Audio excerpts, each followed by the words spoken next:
안녕하십니까? 해동시 노인복지관 이태호 관장입니다.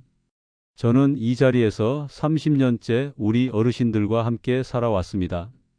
매일 아침 복지관 문을 열 때마다 저는 스스로에게 묻습니다. 과연 우리 어르신들은 정말 황금기를 보내고 계신 걸까? 75세에서 95세, 많은 분들이 인생의 황금기라고 부르는 이 시기가 겉으로는 평화로워 보입니다. 하지만 제가 30년간 이 현장에서 깨달은 것이 있습니다. 그 평화로운 표면 아래에는 눈에 보이지 않는 수많은 위험이 도사리고 있다는 사실입니다. 혹시 감춰진 통증은 없으실까? 연금 통장 잔고를 보며 밤잠을 설치지는 않으실까? 자녀들에게 짐이 될까봐 아픈 것도 참고 계시지는 않으실까? 통계는 냉정합니다. 한국 65세 이상 노년층의 입원 사유 1위가 무엇인지 아십니까? 암도 심장병도 아닙니다. 바로 작은 사고입니다. 화장실에서 미끄러진 낙상, 문턱에 걸려 넘어진 순간, 계단을 잘못 디딘 실수. 이 작은 부주의가 평생 지팡이를 짚게 만들고 침대에서 일어나지 못하게 만들며 결국 가족의 간병 부담으로 이어집니다. 고관절 골절 환자의 50% 이상이 독립적인 생활로 복귀하지 못합니다. 20%는 1년 내 사망합니다. 이것이 바로 낙상이 노인의 암이라고 불리는 이유입니다. 더 큰 문제는 재정입니다. 은퇴 후 20년, 30년을 살아가야 하는 시대입니다. 연금만 믿고 있다가 갑작스러운 의료비가 발생하면, 자녀의 사업 실패로 도움을 요청받으면, 배우자의 장기 요양이 필요해지면 한순간에 경제적 독립은 무너지고 우리가 그토록 지키고 싶었던 존엄과 자유는 흔들리기 시작합니다. 한국 노인 빈곤율 40.4%, OECD 국가 중 1위입니다. 노인 10명 중 4명이 빈곤선 이하의 삶을 살고 있습니다. 이것이 현실입니다. 저는 30년간 이 현장에서 목격했습니다. 나는 아직 괜찮아라며 자존심을 세우다가 무릎이 망가진 어르신들을 우리 자식들이 알아서 해주겠지라며 준비 없이 살다가 요양원에서 외로이 눈을 감으신 분들을 그때마다 제 가슴은 무너져 내렸습니다. 황금기는 저절로 오지 않습니다. 우리 스스로 만들어가야 합니다. 오늘 이 시간 저는 여러분께 간곡히 부탁드립니다.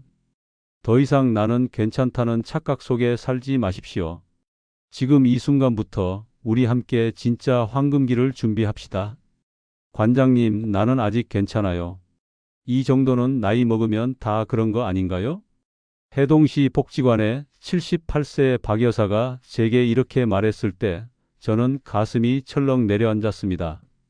왜냐하면 30년간 이 일을 하면서 이 말이 얼마나 위험한 신호인지 너무나 잘 알고 있기 때문입니다.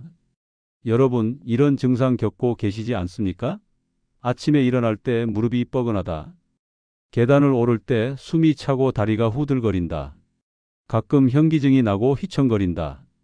화장실에서 일어설 때 한 박자 쉬어야 한다. 이런 증상들을 여러분은 어떻게 생각하십니까? 나이 먹으면 다 그런 거지 뭐. 아직은 괜찮아. 병원 갈 정도는 아니야. 이렇게 넘기고 계시지 않습니까? 박 여사가 딱 그랬습니다. 복지관에서 가장 활기찬 분이었지만 제가 관찰한 바로는 명백한 신호들이 있었습니다. 계단 난간을 꼭 붙잡고 올라가는 모습, 의자에서 일어날 때 으쌰 소리가 나오는 것, 걸을 때 살짝 다리를 끄는 듯한 보행. 하지만 그녀는 이 모든 것을 나이 탓으로 치부했습니다. 여기서 가장 위험한 착각이 바로 이겁니다. 나이 먹으면 다 아픈 거다라는 생각입니다. 아닙니다. 60세 이후 우리 몸에는 명확한 변화가 일어납니다. 의학적으로 증명된 사실들입니다. 첫째, 근육량이 매년 12%씩 감소합니다. 60세부터 80세까지 20년 동안 근육의 3040%가 사라진다는 뜻입니다. 특히 허벅지 근육인 대퇴사두근이 가장 먼저 빠집니다. 이 근육이 약해지면 계단 오르기가 힘들어지고 의자에서 일어나기가 어려워지며 넘어질 때 중심을 잡지 못합니다. 둘째, 균형 감각을 담당하는 전정기관의 기능이 50%까지 떨어집니다. 젊었을 때는 눈 감고도 한 발로 30초를 버틸 수 있었지만 70세가 넘으면 눈 뜨고도 10초를 버티기 힘듭니다. 이것은 게으름이나 의지의 문제가 아니라 노화에 따른 생리적 변화입니다.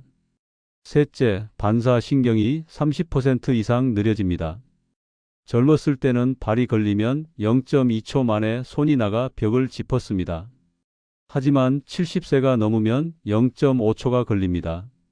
단 0.3초 차이지만 이 짧은 시간이 넘어지느냐 마느냐를 결정합니다. 넷째, 뼈의 밀도가 감소합니다. 특히 여성의 경우 폐경 후 골밀도가 급격히 떨어져서 같은 높이에서 넘어져도 젊었을 때는 멍만 들었을 것이 이제는 뼈가 부러집니다. 이것이 60세 이후 우리 몸에서 일어나는 냉정한 현실입니다. 이것은 나이 탓이 아니라 관리가 필요한 의학적 변화입니다. 박 여사는 이 사실을 몰랐습니다. 아니, 알려고 하지 않았습니다. 나는 아직 쌩쌩하다는 자존심이 그녀의 눈을 가렸고 무릎의 통증, 휘청거림, 계단 오를 때의 숨가쁨 같은 몸이 보내는 명백한 경고 신호를 별거 아닌 것으로 치부했습니다. 여러분께 묻습니다.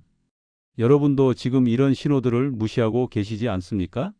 지금 이 순간 여러분의 몸이 보내는 신호에 귀 기울이십시오. 무릎이 아프다면, 어지럽다면, 다리에 힘이 없다면 그것은 나이 탓이 아니라 지금 당장 조치가 필요하다는 몸의 비명입니다. 박 여사가 쓰러지기 일주일 전 저는 폭지관 대강당에서 건강특별 강연을 열었습니다. 80여 명의 어르신들이 모였고 저는 준비해온 자료를 펼쳤습니다. 여러분, 이 숫자를 보십시오. 한국 65세 이상 노년층의 입원 사유 1위가 무엇인지 아십니까? 강당이 조용해졌습니다. 암 아닐까요? 누군가 물었습니다. 아닙니다. 심장병입니까? 또 다른 분이 추측했습니다. 저는 고개를 저으며 말했습니다. 바로 작은 사고입니다. 낙상, 추락, 넘어짐. 이런 사고들이 1위입니다. 강당 여기저기서 의아해하는 소리가 들렸습니다. 에이, 그게 뭐 그리 대수라고. 넘어졌다 일어나면 되지. 저는 목소리를 높였습니다. 여러분, 큰 병보다 작은 부주의가 더 무섭습니다. 특히 낙상사고는 우리 어르신들의 삶을 송두리째 바꿀 수 있습니다. 스크린이 바뀌었습니다.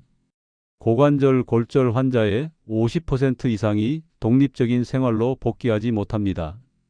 20%는 1년 내 사망합니다. 이것이 바로 낙상이 노인의 암이라고 불리는 이유입니다. 숫자가 주는 무게감에 강당의 공기가 무거워졌습니다. 저는 레이저 포인터로 화면을 가리키며 계속했습니다. 낙상 사고의 70%는 집 안에서 일어납니다. 익숙한 화장실, 매일 다니던 계단, 늘 지나던 문턱. 바로 그곳이 가장 위험한 곳입니다. 왜일까요? 익숙하다는 이유로 방심하기 때문입니다. 그때 뒷자리에서 한 어르신이 손을 들었습니다. 관장님, 그래도 우리는 조심히 다니잖아요. 그렇게까지 걱정할 필요가 있을까요? 저는 그분을 바라보며 진심을 담아 말했습니다. 조심한다고 해서 막을 수 있는 것이 아닙니다. 60세가 넘으면 우리 몸의 균형 감각이 급격히 떨어집니다.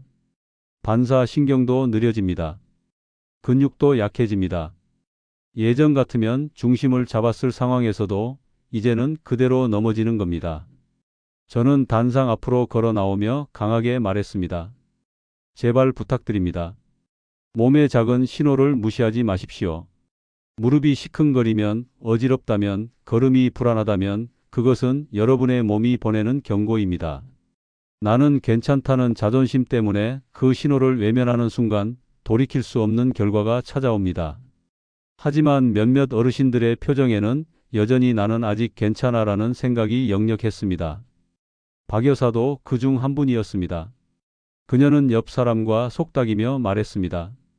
관장님이 너무 겁을 주시네. 그날 밤은 평범한 밤이었습니다. 박 여사는 저녁 드라마를 보고 9시에 잠자리에 들었습니다. 무릎이 좀 쑤셨지만 나이 먹으면 다 그런 거지 하며 파스 한 장 붙이고 이불을 덮었습니다. 새벽 2시 방광이 신호를 보냈습니다. 화장실에 가야 했습니다. 박 여사는 잠결에 침대에서 일어났습니다. 평소라면 불을 켰을 텐데 그날은 그냥 어둠 속에서 일어났습니다. 불 켜면 잠이 깬다는 이유로 복도를 지나 화장실로 향했습니다. 30년을 살던 집, 눈 감고도 다닐 수 있는 익숙한 동선이었습니다. 그러나 그날 밤 그녀가 미처 깨닫지 못한 것이 있었습니다. 낮에 손자가 놀다 놓고 간 작은 장난감 하나가 복도 모퉁이에 놓여 있었다는 것을, 그리고 박 여사의 무릎이 평소보다 더 약해져 있었다는 것을, 화장실 문턱을 넘으려는 순간이었습니다. 발이 그 작은 장난감을 밟았고 미끄러졌습니다. 앗! 짧은 비명과 함께 몸의 중심이 흔들렸습니다. 평소라면 벽을 짚거나 중심을 잡았을 텐데 약해진 무릎이 힘을 쓰지 못했습니다. 손은 허공을 헛되이 긁었고 그녀의 몸은 중력에 끌려 바닥으로 떨어졌습니다. 쿵! 둔탁한 소리가 집안을 울렸습니다. 박 여사는 엉덩이를 세게 찍으며 타일 바닥에 쓰러졌습니다. 순간 허벅지에서 무언가 뚝하고 끊어지는 소리가 들렸습니다. 아니, 들린 것이 아니라 뼈 속에서 느껴졌습니다. 그리고 곧이어 상상할 수 없는 통증이 온몸을 휘감았습니다. 아! 박 여사는 비명을 질렀습니다. 일어나려고 했지만 다리가 전혀 움직이지 않았습니다. 오른쪽 다리가 이상한 각도로 꺾여 있었고 움직이려 할 때마다 찢어지는 듯한 고통이 밀려왔습니다. 119 구급대가 도착했을 때 박 여사는 차가운 타일 바닥에 30분 넘게 누워 있었습니다. 응급실로 이송되고 엑스레이를 찍고 의사의 냉정한 진단이 떨어졌습니다. 고관절 대퇴골 경부골절입니다. 엉덩이뼈와 허벅지뼈를 연결하는 목 부분이 완전히 부러졌습니다. 수술이 필요합니다. 청천벽력 같은 소리였습니다. 박 여사는 망연자실한 표정으로 의사를 바라봤습니다. 그럼 언제 걸을 수 있나요? 의사는 잠시 침묵하다가 조심스럽게 말했습니다. 최소 3개월은 침대에서 움직이지 못합니다. 그 이후에도 재활이 필요하고 예전처럼 걷기는 솔직히 어려울 수 있습니다. 그 순간 박 여사의 머릿속에 일주일 전 제 강연이 떠올랐습니다. 나는 괜찮다는 자존심이 가장 위험합니다. 그녀가 그토록 외면했던 경고들이 이제야 가슴에 비수처럼 꽂혔습니다. 수술 다음 날 저는 박 여사의 병실을 찾았습니다. 일주일 전만 해도 폭지관에서 가장 활기차게 웃던 박 여사가 하얀 침대에 꼼짝없이 누워 천장만 바라보고 있었습니다. 관장님, 박 여사는 저를 보자 눈물을 흘렸습니다. 제가 다시 걸을 수 있을까요? 그녀의 떨리는 목소리에는 절망이 가득했습니다. 저는 침대 옆 의자에 앉으며 그녀의 손을 잡았습니다. 차갑고 떨리는 손이었습니다. 여러분, 고관절 골절이 노년층에게 얼마나 무서운 것인지 아십니까? 이것은 단순히 뼈가 부러진 것이 아닙니다. 노인의 암이라고 불릴 정도로 치명적인 부상입니다. 저는 박 여사에게 천천히 설명했습니다. 여사님, 고관절 골절은 최소 3개월 이상 침대에서 움직이지 못하게 만듭니다. 이 기간 동안 우리 몸에 무슨 일이 일어나는지 아십니까? 첫째, 근육이 급격히 사라집니다. 침대에 누워만 있으면 일주일에 근육의 10%가 녹아 없어집니다. 3개월이면 거의 모든 근육이 소실됩니다. 평생 쌓아온 근육이 석 달 만에 다 사라지는 겁니다. 둘째, 욕창이 생깁니다. 계속 같은 자세로 누워 있으면 엉덩이와 등에 피가 통하지 않아 살이 썩기 시작합니다. 한번 생긴 욕창은 낫는데 몇 달이 걸리고 감염되면 폐혈증으로 이어질 수 있습니다. 셋째, 폐렴이 찾아옵니다. 누워만 있으면 가래가 폐에 고이고 기침할 힘도 없어져 폐렴이 생깁니다. 노년층 사망 원인 1위가 바로 이 와상 폐렴입니다. 넷째, 혈전증이 발생합니다. 다리를 움직이지 못하면 혈액순환이 안 되어 피가 굳어 덩어리가 됩니다. 이 혈전이 심장이나 뇌로 가면 심근경색이나 뇌졸중이 됩니다. 다섯째, 우울증과 치매가 가속화됩니다. 침대에만 누워 천장만 보고 있으면 뇌 활동이 멈춥니다. 사람들과의 대화도 끊기고 몸을 움직이지 못하니 뇌도 멈춥니다. 6개월만 누워 있어도 인지 기능이 급격히 떨어집니다. 이것이 바로 고관절 골절이 노인의 암이라고 불리는 이유입니다. 단순히 뼈 하나가 부러진 게 아니라 온몸이 무너지기 시작하는 시작점인 것입니다. 합병증들이 도미노처럼 쓰러지며 여러분의 생명을 위협합니다. 박 여사는 제 설명을 듣고 두 손으로 얼굴을 가렸습니다. 관장님, 저는 다시 복지관에 갈 수 있을까요? 병실 창밖으로는 복지관 건물이 보였습니다. 일주일 전만 해도 박 여사가 매일 걸어 다니던 그곳. 이제는 그 짧은 거리가 그녀에게는 너무나 먼 목표가 되어 버렸습니다. 저는 박 여사의 손을 꽉 잡고 천천히 말했습니다. 여사님, 지금부터 제가 하는 말을 꼭 기억하셔야 합니다. 이것은 위로가 아니라 여사님이 다시 일어설 수 있는 유일한 길입니다. 박 여사는 눈물을 닦으며 제 눈을 바라봤습니다. 저는 침대에 가까이 다가앉으며 말을 이었습니다. 여사님, 황금기는 저절로 오는 것이 아닙니다. 우리가 능동적으로 만들어가야 하는 것입니다. 지난 일주일 동안 여사님은 나는 아직 괜찮다고 믿으셨죠. 몸의 변화를 인정하지 않으셨습니다. 무릎이 아픈데도, 휘청거리는데도, 계단 오르기가 힘든데도 나이 탓이라고 치부하셨습니다. 박 여사는 고개를 끄덕였습니다. 제가 너무 자만했습니다. 저는 그녀의 손을 더 꽉 잡았습니다. 아닙니다. 자만이 아니라 몰랐던 겁니다. 우리 몸이 어떻게 변하는지, 그 변화가 얼마나 위험한지, 그리고 그것을 어떻게 관리해야 하는지를 아무도 알려주지 않았던 겁니다. 저는 가방에서 종이 한 장을 꺼냈습니다. 여사님, 지금부터가 진짜 시작입니다. 여사님은 지금 두 갈래 길 앞에 서 있습니다. 하나는 포기하는 길입니다. 이제 끝났다. 나는 이제 늙었다라고 생각하며 침대에 누워 있는 길입니다. 이 길을 선택하면 6개월 안에 치매가 오고 1년 안에 폐렴이 와서 결국 세상을 떠나게 됩니다. 박 여사의 얼굴이 창백해졌습니다. 그럼 다른 길은요? 저는 미소를 지으며 말했습니다. 다른 길은 싸우는 겁니다. 지금부터 하루하루 작은 변화를 만들어가는 겁니다. 물리치료사가 시키는 운동을 꾸준히 하는 겁니다. 침대에서라도 발목을 돌리고 다리를 들어 올리고 상체를 일으키는 겁니다. 아파도 참고 힘들어도 견디는 겁니다. 저는 종이를 펼쳐 보여드렸습니다. 제가 30년간 복지관에서 봐온 고관절 골절 환자 중에서 다시 일어선 분들의 공통점을 정리한 겁니다. 첫째, 포기하지 않습니다. 둘째, 매일 작은 운동을 합니다. 셋째, 가족과 친구들의 격려를 받습니다. 넷째, 3개월이라는 시간을 인내합니다. 다섯째, 집에 돌아가서도 계속 관리합니다. 박 여사는 종이를 받아들며 물었습니다. 관장님, 정말 제가 다시 걸을 수 있을까요? 저는 단호하게 대답했습니다. 할 수 있습니다. 하지만 조건이 있습니다. 지금부터 여사님의 자존심을 내려놓으셔야 합니다. 나 혼자 할 수 있다는 고집을 버리셔야 합니다. 지팡이가 필요하면 지팡이를 쓰셔야 하고, 보조기가 필요하면 보조기를 차셔야 하고, 도움이 필요하면 도움을 청하셔야 합니다. 저는 창밖을 가리켰습니다. 저기 복지관이 보이시죠?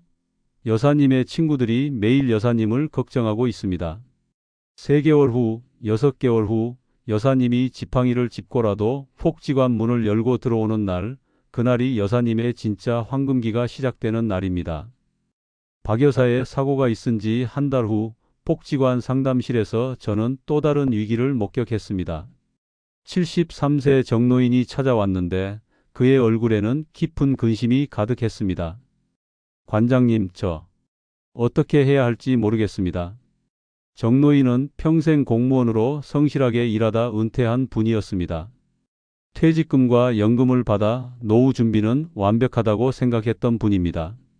월 250만 원 나오는 연금이 있으니까 걱정 없다고 늘 자신 있게 말씀하시던 분이었습니다.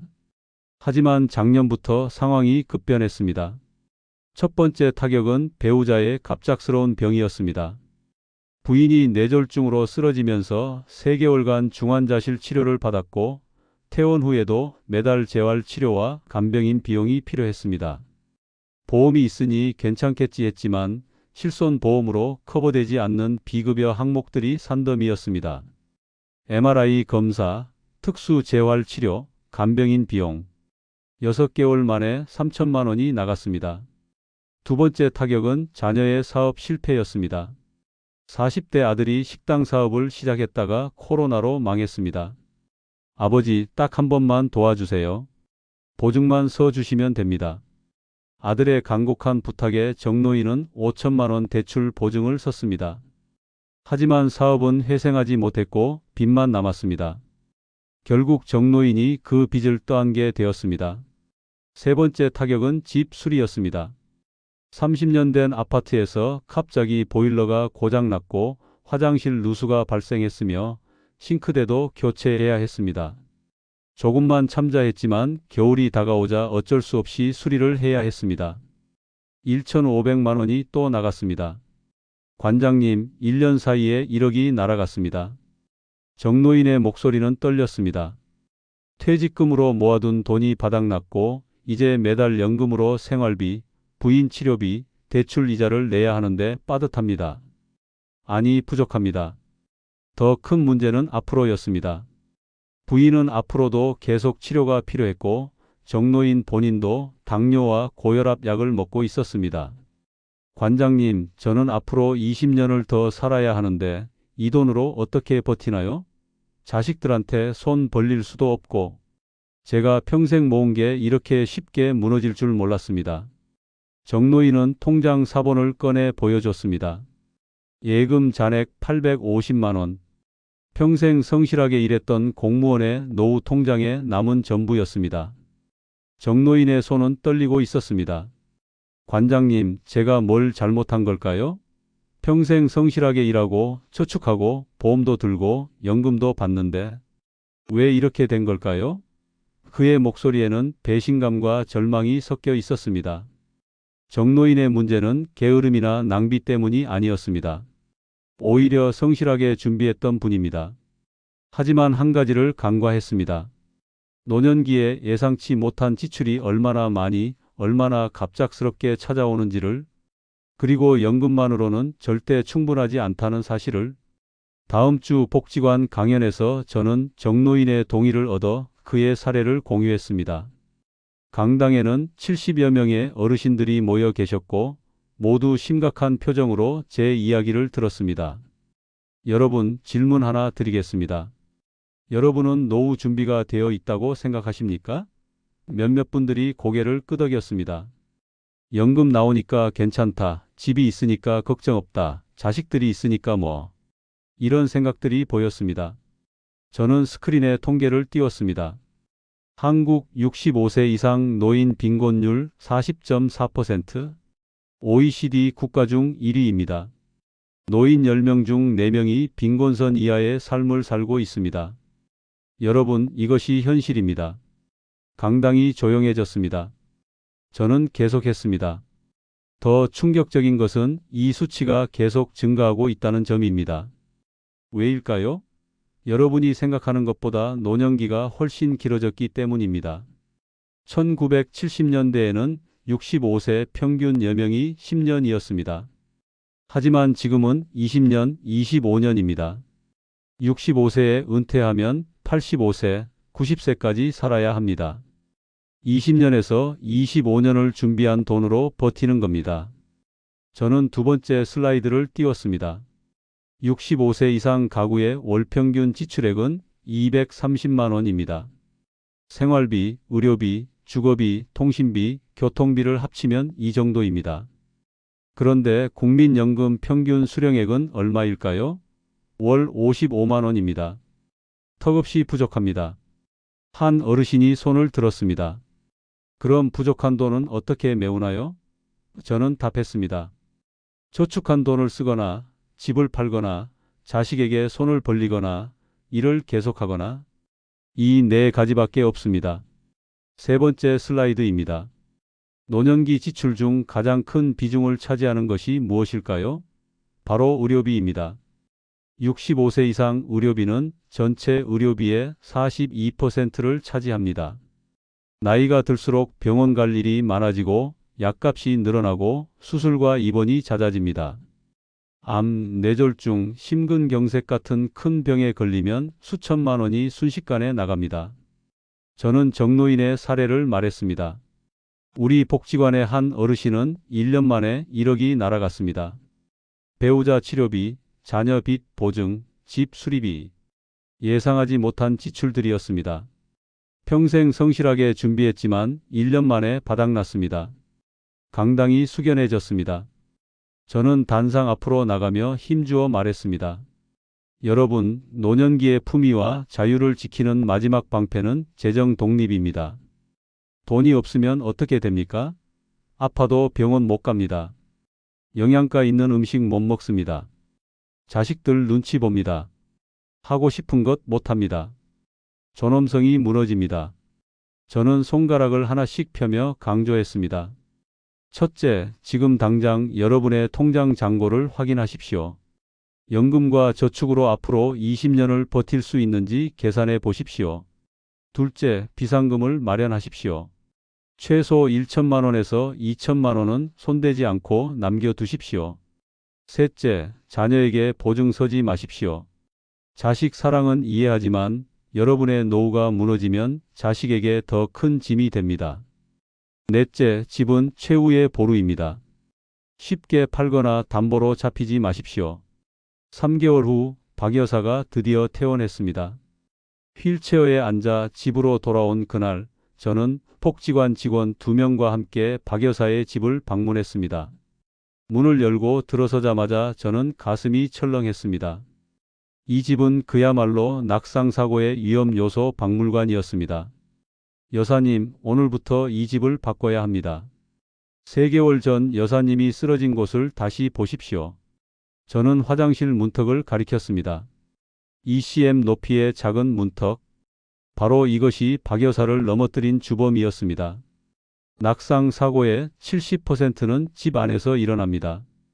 익숙하다는 이유로 방심하는 바로 그 공간에서. 지금부터 제가 하는 걸 잘 보십시오. 돈 거의 안 들고 하루 만에 끝나고 여러분의 생명을 지켜줄 것들입니다. 저는 가방에서 준비해 온 물건들을 꺼냈습니다. 첫째, 욕실 바닥 미끄럼 방지 매트 5,000원. 물기 있는 욕실 바닥은 빙판입니다. 이 매트 하나로 마찰력이 300% 증가합니다. 둘째, 손잡이 설치 개당 1만원, 3개 3만원. 변기 옆, 샤워실 안, 욕조 옆에 달았습니다. 세면대나 수건거리는 여러분의 체중을 견디지 못합니다. 전용 손잡이를 다셔야 합니다. 셋째, 문턱 제거 1만원. 문턱 높이를 재고 경사로용 고무 패드를 붙였습니다. 발을 들어 올리는 높이가 ECM만 줄어도 걸릴 확률이 50% 감소합니다. 넷째, 조명 밝히기 개당 5,000원. LED 100W로 교체했습니다. 밝은 조명은 낙상 위험을 40% 줄입니다. 어두우면 문턱, 물건, 턱을 못 봅니다. 다섯째, 전선 정리. 거실 바닥에 전선들이 널려 있었습니다. 전선 정리함을 벽에 고정하고 선들을 묶었습니다. 바닥에 아무것도 없어야 합니다. 여섯째, 미끄러운 실내화 교체 2만원. 발목까지 감싸는 미끄럼 방지 실내화로 바꿨습니다. 발등이 고정되고 바닥에 고무 패턴이 있고 뒤꿈치가 있어서 안정적입니다. 1시간 만에 작업이 끝났습니다. 총 비용 6만 5천 원. 박 여사는 놀라워했습니다. 관장님, 이렇게 간단한 것들이었어요? 진작했으면 제가 넘어지지 않았을 텐데. 저는 박 여사의 손을 잡고 말했습니다. 여사님, 이 작은 변화들이 낙상 위험을 30% 이상 줄입니다. 의학적으로 증명된 수치입니다. 돈 10만 원도 안 들고 하루면 끝나는 일입니다. 하지만 여러분의 생명을 지킵니다. 집 환경을 고친 다음 날 저는 박 여사에게 지팡이 하나를 건넸습니다. 4단 높이 조절이 되고 손잡이에 쿠션이 있고 끝에 고무 패드가 달린 지팡이였습니다. 여사님, 이제부터는 이 지팡이와 함께 다니셔야 합니다. 박 여사의 얼굴이 굳었습니다. 관장님, 지팡이는?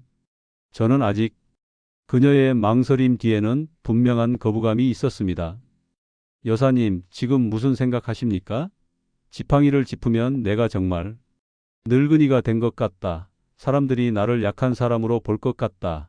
아직은 혼자 걸을 수 있는데 굳이 이런 생각하시죠? 박 여사는 고개를 끄덕였습니다. 이것이 바로 우리나라 노인들이 가진 가장 위험한 자존심입니다. 보조 도구를 나약함의 증거로 여기는 착각. 이 착각이 얼마나 많은 어르신들을 넘어뜨리고 다치게 하고 죽음으로 몰아넣는지 아십니까? 저는 박 여사 앞에 앉아 단호하게 말했습니다. 여사님, 지팡이는 약함의 증거가 아닙니다. 안전과 지혜의 도구입니다. 유럽과 미국에 가 보십시오.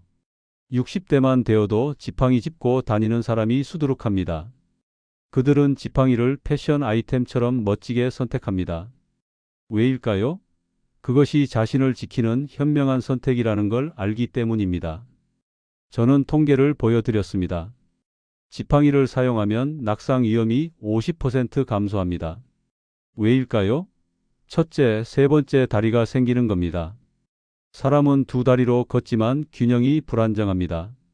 지팡이는 세 번째 지지점이 되어 삼각형 구조를 만듭니다. 삼각형은 가장 안정적인 구조입니다.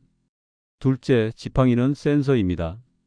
땅을 먼저 짚어보면서 턱, 구멍, 미끄러운 곳을 미리 감지합니다. 셋째, 지팡이는 신호등입니다. 다른 사람들에게 나는 천천히 간다, 나를 조심해 달라는 신호를 보냅니다. 바로 그때 복지관 동료 세 분이 문병을 왔습니다. 그들은 각자의 지팡이를 보여줬습니다. 봐, 멋지지? 이거 짚고 다니니까 오히려 당당해지더라. 박 여사는 지팡이를 짚고 천천히 일어났습니다. 몇 걸음 걷더니 표정이 밝아졌습니다. 어머, 정말 안정적이네요. 무릎에도 부담이 덜하고. 저는 여러분께 이 말씀을 드립니다.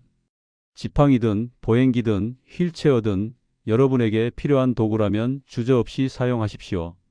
그것은 의존이 아니라 독립을 지키는 도구입니다. 지금 지팡이 하나 짚는 작은 선택이 여러분의 독립적인 삶을 20년 더 연장시켜 줄 것입니다. 퇴원 후 한 달 저는 박 여사에게 매일 지켜야 할 5가지 습관을 알려드렸습니다. 여사님, 이 습관들이 여사님을 다시 걷게 만들 것입니다. 하나도 빼먹지 말고 매일 하십시오. 첫째, 침대에서 일어나는 법. 눈을 뜨면 10초간 천장을 보며 숨을 깊게 쉽니다. 천천히 옆으로 돌아 눕습니다. 다리를 침대 밖으로 내리고 10초 더 앉아 있습니다. 침대 가장자리를 두 손으로 짚고 천천히 일어섭니다. 일어서서 10초간 벽을 짚고 몸의 중심을 확인합니다. 총 30초. 이 30초가 어지럼증, 낙상, 뇌졸중을 예방합니다. 65세 이후 기립성 저혈압 때문에 급하게 일어나면 뇌에 피가 안 가서 쓰러집니다. 둘째, 화장실 가는 법. 밤에 화장실 가실 때 꼭 기억하십시오. 반드시 불을 켭니다. 어둠 속에서 가지 마십시오. 슬리퍼를 제대로 신습니다. 벽을 짚고 갑니다. 화장실 문을 열 때 손잡이를 잡고 천천히 문턱을 넘습니다. 용변 후 일어날 때 손잡이를 꼭 잡습니다. 셋째, 매일 균형 운동을 합니다. 벽 옆에 서서 벽을 살짝 짚으세요. 그 상태에서 한쪽 발을 바닥에서 5cm만 들어 올립니다. 높이 들 필요 없습니다. 무릎을 살짝 구부리고 10초간 버팁니다. 다리를 바꿔서 반대쪽도 10초. 이 운동을 아침 양치할 때 3분, 저녁 양치할 때 3분, 매일 하십시오. 딱 6분입니다. 이 6분이 여사님의 낙상을 50% 줄여줍니다. 넷째, 의자에서 일어서는 연습을 하세요. 엉덩이를 의자 끝으로 이동합니다. 발을 무릎보다 뒤로 당깁니다. 상체를 앞으로 숙입니다. 코가 무릎을 향하도록. 그 상태에서 일어섭니다. 최대한 허벅지 힘으로 일어나려고 노력하십시오. 이 동작을 하루 10번씩 연습하면 허벅지 근육이 붙습니다. 다섯째, 계단 오르내리기입니다. 오를 때는 좋은 다리가 먼저, 내려올 때는 나쁜 다리가 먼저. 그리고 반드시 난간을 잡으십시오. 난간이 없는 계단은 아예 이용하지 마십시오. 박 여사는 이 5가지를 매일 실천했습니다. 2주차부터 몸이 달라지기 시작했습니다.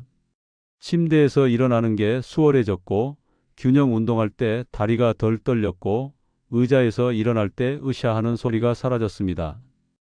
한 달 후 박 여사는 지팡이를 짚고 복지관까지 걸어왔습니다. 200m 거리를 20분에 걸쳐 천천히.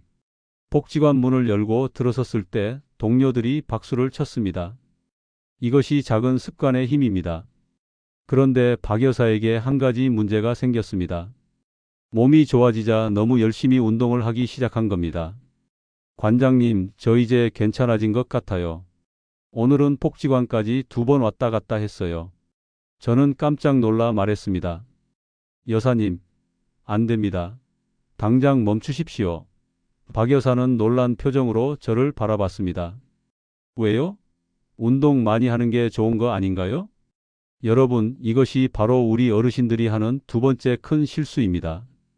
첫 번째 실수는 아무것도 안 하는 것이고, 2번째 실수는 너무 열심히 하는 것입니다. 특히 몸이 좋아지기 시작하면 이제 괜찮다며 과하게 움직이다가 다시 무너집니다. 저는 복지관 어르신들을 모아놓고 강연했습니다. 여러분, 제가 오늘 가장 중요한 말씀을 드리겠습니다. 65세 이후에는 몸의 회복 속도가 절반 이하로 떨어집니다. 이게 무슨 뜻입니까? 스크린에 그래프를 띄웠습니다. 30대는 운동으로 근육이 손상되면 24시간 안에 회복됩니다. 하지만 70대는 72시간, 즉 3일이 걸립니다. 똑같이 30분 걸었는데 젊은 사람은 다음 날 괜찮지만 여러분은 3일 동안 다리가 아픕니다. 이것은 게으름이나 체력 문제가 아니라 노화에 따른 생리적 현상입니다. 저는 강하게 말했습니다. 그래서 여러분은 젊은 사람처럼 매일 빡세게 운동하면 안 됩니다. 오히려 독이 됩니다. 근육이 회복되기 전에 또 손상시키면 근육이 점점 약해집니다. 이것을 의학 용어로 과훈련 증후군이라고 합니다. 한 어르신이 손을 들었습니다. 그럼 운동을 아예 안 하라는 말입니까? 저는 답했습니다. 아닙니다. 운동은 하되 반드시 휴식을 함께 가져가야 한다는 겁니다. 운동과 휴식의 황금 비율은 1대2입니다. 하루 운동했으면 이틀 쉬어야 합니다. 예를 들어 월요일에 30분 걸었다면 화요일과 수요일은 가벼운 스트레칭만 하고 쉬십시오. 목요일에 다시 30분 걷고 금요일 토요일 쉬고 일요일 다시 걷는 겁니다. 일주일의 운동은 3일, 휴식은 4일. 이것이 65세 이후 최적의 운동 스케줄입니다. 저는 또 다른 통계를 보여드렸습니다. 70세 이상 어르신 중 매일 운동하는 그룹과 격일로 운동하는 그룹을 비교했습니다. 1년 후 결과가 어땠을까요? 격일로 운동한 그룹의 근력이 20% 더 높았고 부상률은 절반이었습니다. 왜일까요? 충분한 휴식이 근육을 더 강하게 만들었기 때문입니다. 저는 손가락을 하나씩 펴며 강조했습니다. 첫째, 운동 후에는 반드시 휴식하십시오. 둘째, 몸이 피곤하다는 신호를 보내면 즉시 멈추십시오. 셋째, 잠을 충분히 주무십시오. 하루 78시간. 넷째, 낮잠을 주무십시오. 20분에서 30분 낮잠이 체력을 200% 회복시킵니다. 재정 위기를 겪던 정노인은 또 다른 문제에 직면했습니다. 가족 관계가 무너지기 시작한 겁니다. 아들의 빚 보증을 서준 후 며느리와의 관계가 냉랭해졌고 부인과도 말다툼이 잦아졌습니다. 당신이 아들한테 그렇게 쉽게 도장을 찍어서 이 꼴이 났어. 부인의 원망 섞인 말에 정노인은 할 말이 없었습니다. 어느 날 정노인은 복지관 구석에 혼자 앉아 한숨만 쉬고 있었습니다. 저는 그 옆에 앉으며 조용히 물었습니다. 어르신, 요즘 복지관 프로그램에 참여를 안 하시네요. 무슨 일 있으십니까? 정노인은 긴 침묵 끝에 말했습니다. 관장님, 돈도 없어졌는데 집에서도 눈치 보이고 친구들 만나는 것도 부담스럽고 차라리 혼자 있는 게 편합니다. 저는 그의 어깨에 손을 얹으며 단호하게 말했습니다. 어르신, 그게 가장 위험합니다. 고립되면 우울증이 오고 우울증은 치매로 이어집니다. 여러분, 노년기에 돈만큼 중요한 것이 관계입니다. 아니, 어쩌면 돈보다 더 중요할 수도 있습니다.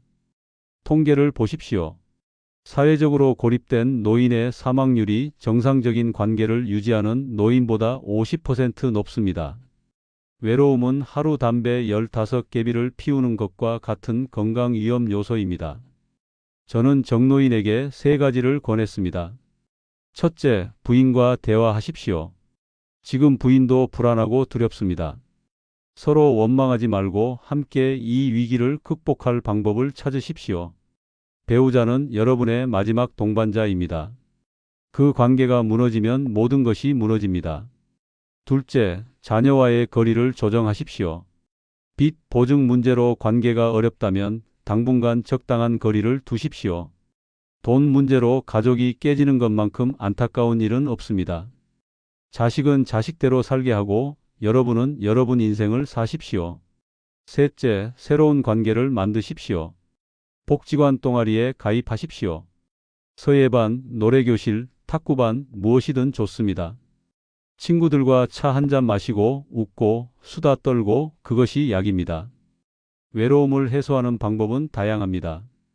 가족이 전부가 아닙니다. 저는 정노인을 탁구반에 등록시켰습니다.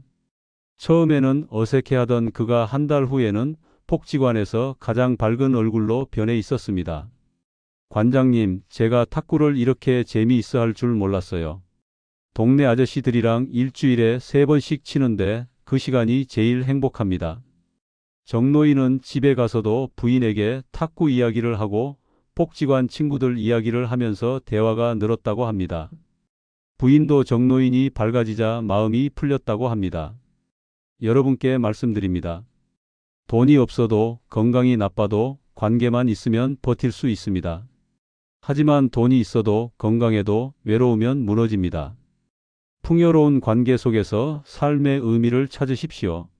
복지관 강연 마지막 날 한 어르신이 손을 들어 물었습니다. 관장님, 저희 나이 되면 결국 요양원 가야 하는 거 아닙니까? 자식들한테 짐 되기 싫은데 언제쯤 요양원을 알아봐야 할까요? 그 질문에 강당이 조용해졌습니다. 모두가 궁금해하던 질문이었으니까요. 저는 단상에서 내려와 그 어르신 앞에 섰습니다. 어르신, 누가 그러던가요? 나이 들면 반드시 요양원 가야 한다고? 어르신은 머뭇거리며 답했습니다. 그게 다들 그렇게 되잖아요. 저는 고개를 저으며 말했습니다. 아닙니다. 그건 선택입니다. 강요가 아닙니다. 저는 스크린에 통계를 띄웠습니다. 한국 65세 이상 노인 중 요양원에 거주하는 비율은 5%입니다. 95%는 자기 집에서 살고 있습니다. 여러분, 요양원은 마지막 선택지이지 필수가 아닙니다. 저는 강하게 말했습니다. 여러분, 제발 집을 떠나야 한다는 강박에서 벗어나십시오. 나이가 들었다고 해서 자동으로 집을 떠나야 하는 것이 아닙니다. 여러분의 집, 여러분이 30년, 40년 살던 그 공간이 가장 안전하고 편안한 곳입니다. 한 할머니가 물었습니다. 하지만 관장님, 혼자 살기 힘들잖아요. 계단도 있고 청소도 힘들고. 저는 답했습니다. 그럴 때는 집을 떠나는 게 아니라 집을 고치는 겁니다. 오늘 박 여사 댁에서 했던 것처럼 문턱을 없애고 손잡이를 달고 조명을 밝히고 필요하면 1층으로 이사 가는 겁니다. 그리고 도움을 받으십시오. 요양보호사를 주 2회 부르든 가사 도우미를 쓰든 방문 간호를 받든 이런 서비스들이 다 있습니다. 국가 지원도 받을 수 있습니다. 집에서 혼자 사는 게 아니라 집에서 도움을 받으며 사는 겁니다. 저는 손가락을 펴며 강조했습니다. 첫째, 가능한 한 오래 집에서 사십시오. 둘째, 집을 여러분 몸에 맞게 고치십시오. 셋째, 도움이 필요하면 서비스를 이용하십시오. 넷째, 정말로 혼자 살기 어려울 때 그때 가서 선택하십시오. 요양원으로 갈 것인지, 자녀 집으로 갈 것인지, 실버타운으로 갈 것인지. 다섯째, 가장 중요합니다. 그 선택을 스스로 하십시오. 자녀가 결정하게 하지 마십시오. 여러분이 원하는 것을 명확히 말하십시오. 나는 집에서 살고 싶다. 나는 요양원이 편하다. 나는 자녀와 함께 살고 싶다. 여러분의 의견이 가장 중요합니다. 한 할아버지가 손을 들었습니다. 관장님, 그래도 자식들한테 짐이 될까봐 걱정됩니다. 저는 진심을 담아 답했습니다. 어르신 스스로 선택하는 주체적인 태도가 오히려 자녀에게 짐이 되지 않는 길입니다. 왜일까요? 여러분이 원하지 않는 곳에 가면 불행해집니다. 불행하면 건강이 악화됩니다. 그러면 자녀들이 더 걱정하고 더 많은 시간과 돈을 쓰게 됩니다. 하지만 여러분이 원하는 방식으로 살면 행복합니다. 행복하면 건강이 유지됩니다. 그러니 여러분의 행복이 곧 자녀를 위하는 길입니다. 1년이 지났습니다. 해동시 노인복지관은 완전히 달라져 있었습니다. 박 여사는 이제 지팡이 없이도 천천히 걸을 수 있게 되었고, 복지관 건강 도우미로 활동하며 다른 어르신들에게 낙상 예방법을 알려주고 있었습니다. 정노인은 탁구반 반장이 되어 매주 토요일 복지관 탁구 대회를 주최하고 있었습니다. 복지관 강당에는 매주 100명이 넘는 어르신들이 모였습니다. 더 이상 나는 아직 괜찮다는 허세로 몸의 신호를 무시하는 분들이 없었습니다. 모두가 지팡이, 무릎 보호대, 손잡이, 미끄럼 방지 매트를 당당하게 사용했습니다. 저는 단상에서 그 변화를 바라보며 감회가 깊었습니다. 1년 전 박 여사의 낙상 사고로 시작된 이 여정이 해동시 전체 노인들의 인식을 바꿨습니다. 자, 여러분. 오늘 제가 말씀드린 내용을 다시 한번 가슴에 새기십시오. 첫째, 몸의 신호를 무시하지 마십시오. 60세 이후 근육량은 매년 12%씩, 균형 감각은 50%까지, 반사신경은 30% 이상 떨어집니다. 둘째, 집을 안전하게 만드십시오. 10만 원으로 낙상 위험을 30% 이상 줄입니다. 고관절 골절 환자의 50%는 독립적 생활로 돌아가지 못하고 20%는 1년 내에 사망합니다. 셋째, 보조 도구를 사용하십시오. 지팡이는 낙상 위험을 50% 감소시킵니다. 넷째, 재정 독립을 지키십시오. 노인 빈곤율 40.4%로 OECD 1위입니다. 통장을 점검하고 비상금을 마련하십시오. 다섯째, 충분히 쉬십시오. 65세 이후 회복 속도는 절반입니다.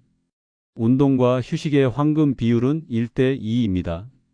여섯째, 관계를 소중히 하십시오. 외로움은 하루 담배 15개비만큼 위험합니다. 일곱째, 스스로 선택하십시오. 주체적인 태도가 존엄성을 지킵니다. 황금기는 저절로 오지 않습니다. 우리가 능동적으로 만들어가야 합니다. 작은 위험에 대비하고 몸의 변화를 인정하고 지혜롭게 관계를 맺으며 주체적으로 선택할 때 비로소 진정한 황금기가 찾아옵니다. 오늘 이 영상이 여러분의 황금기를 지키는 든든한 방패가 되기를 간절히 바랍니다. 주변에 아직도 나는 괜찮다며 몸의 신호를 무시하는 친구분들이 계시다면 제발 이 영상을 공유해 주세요. 여러분의 작은 관심이 친구의 생명을 살릴 수 있습니다. 앞으로도 복지관 현장에서 30년간 쌓은 지혜를 담아 진짜 여러분을 살리는 건강 정보로 찾아오겠습니다. 구독과 알림 설정 잊지 마시고요. 여러분 모두 아프지 말고 지혜롭게, 당당하게 웃으면서 늙어갑시다. 감사합니다. 유익한 정보가 되셨나요? 배우신 것 중 기억에 남는 것은 무엇이었나요? 금방 좋은 영상으로 다시 찾아뵙겠습니다. 감사합니다.